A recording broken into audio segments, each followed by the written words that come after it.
What's going on? Steven with Kiwibox.com. Right now I'm talking with Matthew Leone of the band Madina Lake. How are you? I'm doing great, man. How you doing? I'm doing good. So Addicts to Eden is about to come out. It was originally supposed to be released last September. What was the reason for the delay?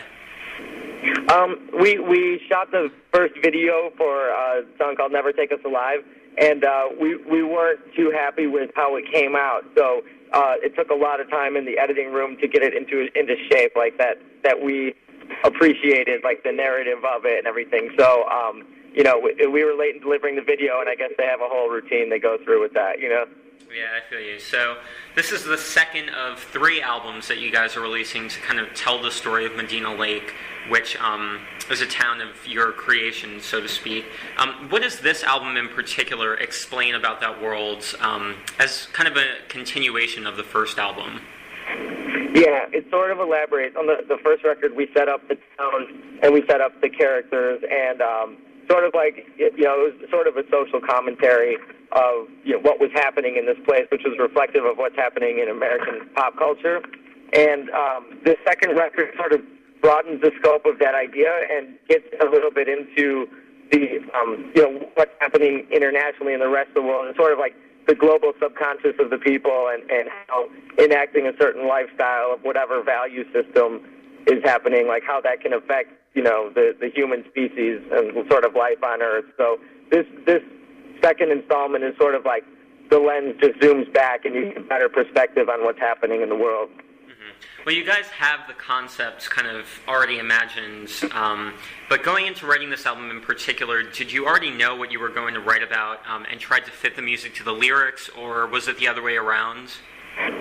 Yeah, it's sort of the other way around. It was kind of a complicated procedure. Like in our rehearsal room, we had poster boards up with all of the ideas of where it was going and how that was going to, all the lyrics were going to fit into the story. But basically, we want to keep the songs as pure and honest as possible. So Nathan will write all the lyrics, and then I sort of take the lyrics from that point and then, build them into the story.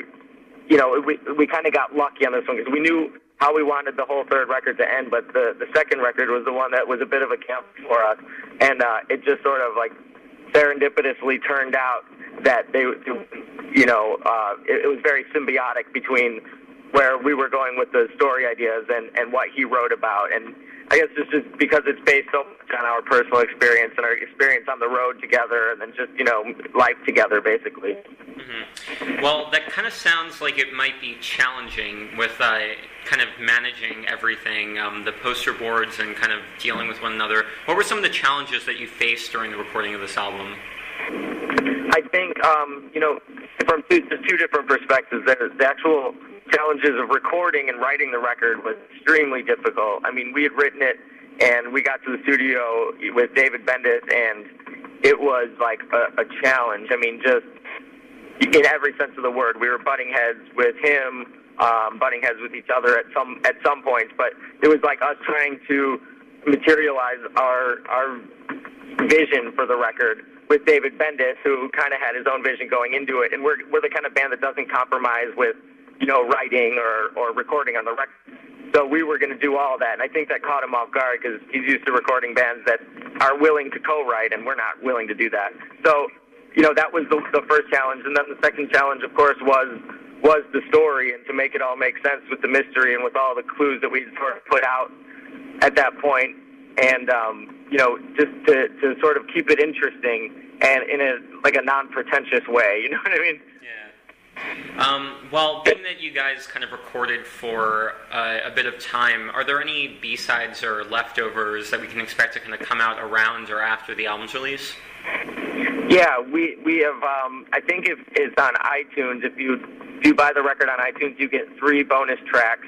And then we've also transcribed some of the songs into a more broken down, like electronic version of those songs. So they'll be like Never Take Us Alive and Friends and Lovers have these really sort of abstract, ethereal kind of piano reinterpretations. Mm-hmm. So we've got 2 of those, and then we have another song called Scorched Earth, which is just an instrumental song that we're kind of shopping to, or not shopping, but we're hoping to get that into like a movie soundtrack. So it's really this sort of intense, abstract kind of, like heavy guitar-driven song, almost like Orion from Metallica or something.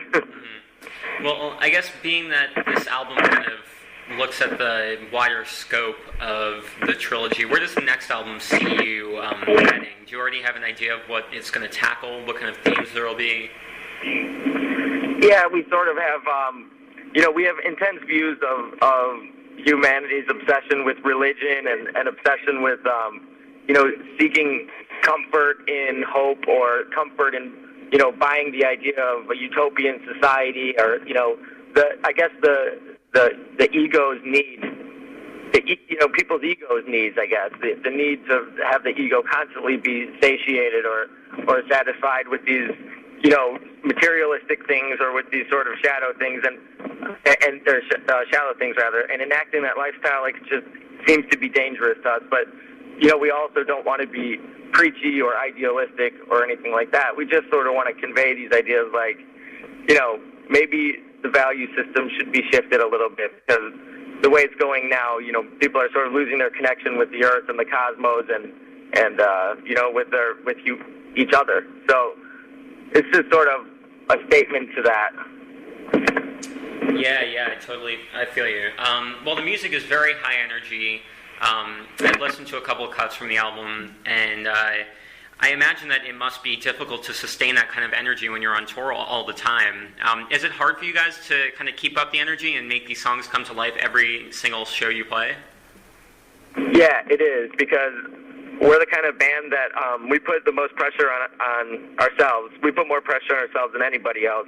And whether we're playing, as a sort of a cliche statement, but whether we're playing for one person or 1,000 or 10,000, we put on the same show no matter what, and we kill ourselves up there, and that's what it's all about to us,